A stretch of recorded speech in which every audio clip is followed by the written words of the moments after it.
Okay, let's dive right into this. Welcome everyone to another explainer. Today, we are tackling an incredibly high-stakes challenge that honestly haunts a lot of computer science students. We're talking about mastering the art of locating and identifying logic errors, specifically for the Cambridge 9618 syllabus. But really, what we are doing today is finding the back door into every complex question they can throw at you. It's all about working smarter, not harder. If you're prepping for this exam, you already know that logic errors are sneaky. They are the absolute worst. Unlike a syntax error that crashes your compiler, lights up your screen in red, and practically yells at you to fix a missing semicolon right away, logic errors quietly sit there, they let your program run beautifully, but they secretly produce entirely incorrect results in the background. It's exactly the kind of bug that makes you want to literally throw your keyboard out the window. But in the context of the Cambridge exams, it is the ultimate test of your analytical skills. To really understand this, let's think about two types of students we constantly see. Let's call them Alex and Sam. Alex is the kind of student who overloads every answer with raw computer science facts, but includes absolutely zero analysis. Then you have Sam. Sam always rushes, panic writes, and completely misses the specific requirements of the command words in the prompt. Both of them walk into the exam, see a logic error question, and completely crash. Today, we are going to break down exactly how you can avoid their mistakes and master this, relying strictly on examiner reports and the core syllabus methodology. So here is the big question. Why do incredibly well-prepared, highly knowledgeable candidates, students who know their sorting algorithms and data structures inside and out, fall into the exact same avoidable traps during their exams?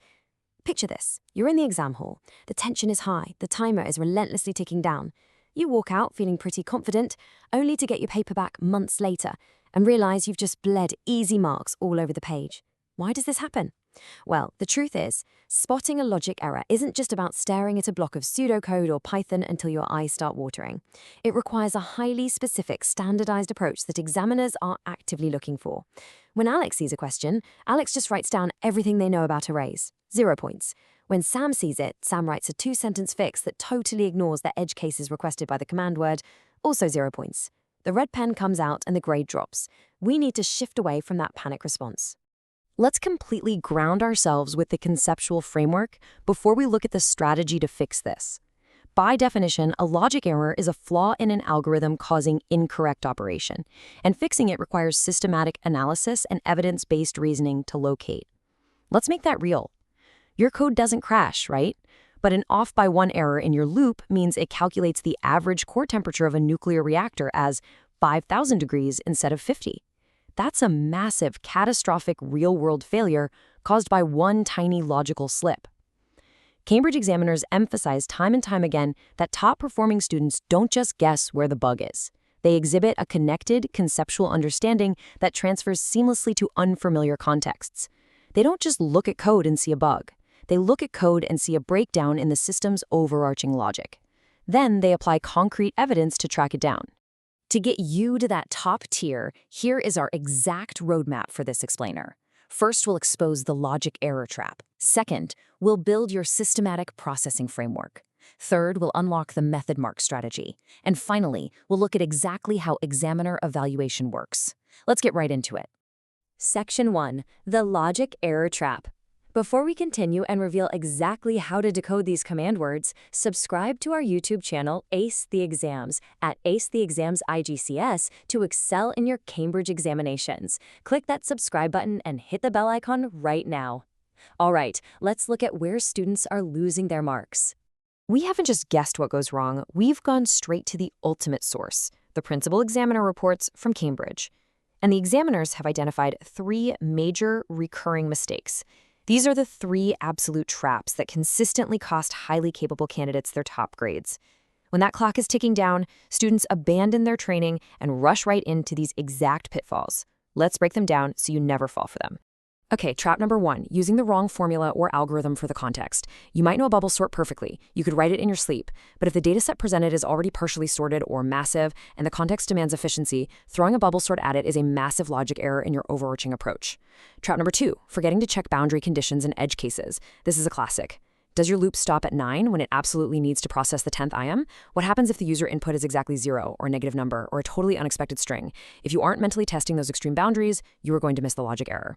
And trap number 3, providing generic answers not specific to the question's context. Rushing to a solution often means you completely ignore the unique parameters of the scenario they've given you in the prompt. This is exactly what our friend Alex does. Alex memorizes the textbook, regurgitates it onto the page, and completely ignores the actual problem the examiner asked them to solve. This brings us to the core difference between passing and excelling. Look at this comparison. On one side, we have generic fact recitation. Just spitting out memorized definitions simply won't cut it. The syllabus explicitly targets distinct cognitive domains. They aren't just testing your knowledge, they are testing your application and your analysis. On the other side, we have context-specific application. This is where top students live. To get here, you need to structure your answers effectively. Think of the Peel framework: point, evidence, explanation, link. First, make your point. Identify the specific logic error. Second, provide evidence. Cite the exact line of pseudocode where it happens. Third, give your explanation. Why does this logic fail? And finally, link it back. How does this failure impact the specific context of the question? If you apply your analysis directly to the problem's unique scenario using a structure like that, you are showing the examiner you understand exactly how the logic interacts with their specific data. You turn those red pen marks into green check marks. Which leads us perfectly into Section 2, the systematic processing framework. This is the step-by-step sequence required to absolutely deconstruct complex errors. Algorithmic thinking is not random. It demands step-by-step decomposition. The Cambridge sources outline this exact sequence for tackling these problems, and it's basically a success blueprint for your exam. Step 1, identify the key elements of the problem. Scan the data, read the scenario, understand the inputs and outputs. Step 2, apply the relevant principles. What command word is being used? What rules govern this specific algorithm? Step 3, execute your analysis with clear working. Please, I beg you, do not do it all in your head. Write out your Peel framework, write out your trace tables. Step 4, verify your results. Run a mental test with dummy data to see if your fix actually works. And finally, Step 5, present your answer in the appropriate format with the correct, highly specific terminology. If we map this out, algorithmic thinking directly dictates your actions on the paper. For decomposition, the action required is to break the problem down step by step. Don't try to swallow the whole program at once. For data structures, you must select appropriate formats. Are you using a 1D array when a 2D array is required? Implementation means writing efficient, clean code or pseudocode to fix the error. And testing requires you to verify rigorously. Furthermore, the examiner reports specifically note that your data interpretation skills are absolutely critical here. You might be asked to extract data from raw binary representations, perform some complex Boolean calculations, and then draw evidence-based conclusions to actually find where the logic breaks down. It's a highly methodical process. Section 3, the method mark strategy. Stop scrolling, subscribe to our YouTube channel, Ace the Exams, at acetheexams_IGCSE to excel in your Cambridge examinations. We've helped thousands of students improve by 2-3 grade boundaries. Join them right now by subscribing to at acetheexams_IGCSE and turn on all notifications so you never miss our weekly exam strategy sessions. All right, let's talk about how you actually score the points. I want you to treat this like an interactive workshop for a second. Imagine you have a complex computer science chart or a block of buggy code on your screen, and a 60-second timer is ticking down. You scan the data, you find a flaw, but maybe you get slightly tangled up in the final calculation of the fix. Do you panic? Do you cross it all out? Absolutely not. Here is a massive perspective shift that will change how you test forever. Look at this breakdown. A clear analytical process is weighted far heavier than a perfect final answer. That massive slice of the pie chart, that represents the marks you get just for showing your analytical working. Executing your analysis with clear notation captures vital method marks.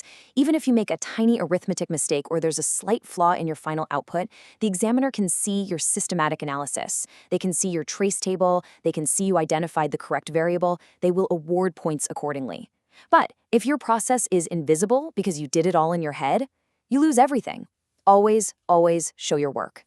Let's do a quick speed writing challenge in your head. When you are under pressure, your brain can freeze. Here's a quick memory hack derived from the study materials. To lock in this procedural methodology for those high-pressure exam moments, create a personal acronym for the factors affecting logic errors. For example, you could use something like TSEP, to remind you to always check time complexity, space complexity, edge cases, and overall performance.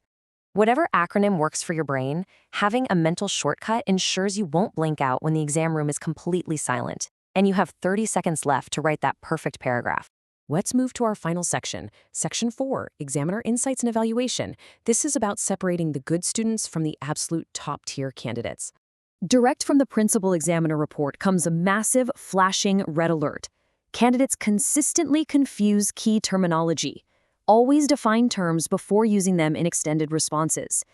This is the trap that catches students who rush. If you call a constant a variable, or you refer to iteration as just looping around, you are instantly signaling a lack of mastery to the person grading your paper. They are looking for precision. Before you launch into a complex multi-paragraph explanation of a logic error, take one brief, clearly written sentence to define the technical terms you are relying on. Show the examiner you speak the language of computer science fluently. Because remember, higher-order questions demand far more than just finding a missing plus sign. They demand that you evaluate algorithm quality as a whole. You need to be able to identify and confidently discuss time complexity. How does the execution time scale as the data grows? Space complexity. Is this algorithm going to eat up all the system's memory? Edge cases. What happens at the extreme limits of the input parameters? And overall performance effects. The examiners want you to evaluate alternatives, compare different approaches, and provide justified recommendations based on these 4 factors. It's not just stating, this code is broken. Any student can do that.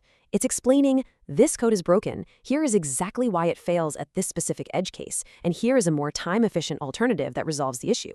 That is how you hit 100% of your mark potential. So the next time you are doing a past paper and you spot a logic error, I want you to ask yourself, are you just fixing it, or are you justifying the best alternative? Reframing your approach from just fixing mistakes to evaluating and optimizing entire systems is exactly what the Cambridge 9618 syllabus is trying to teach you. Keep that systematic framework in mind. Define your terms clearly, and grab every single one of those method marks. Students who implement these computer science strategies see an average improvement of 2 grade boundaries, but only if they practice consistently with our weekly videos. Here's your final reminder. Subscribe to our YouTube channel, Ace the Exams, at acetheexams_IGCE to excel in your Cambridge examinations. Subscribe right now to @acetheexams_IGCE and click that bell. Don't let another exam pass you by. Drop a comment below with your target grade for computer science and the biggest challenge you're facing. Our team responds to every comment. Like and share this video with a study partner. Ace the Exams. Your Cambridge success starts here. Thanks for joining me on this explainer, and keep hacking those exams.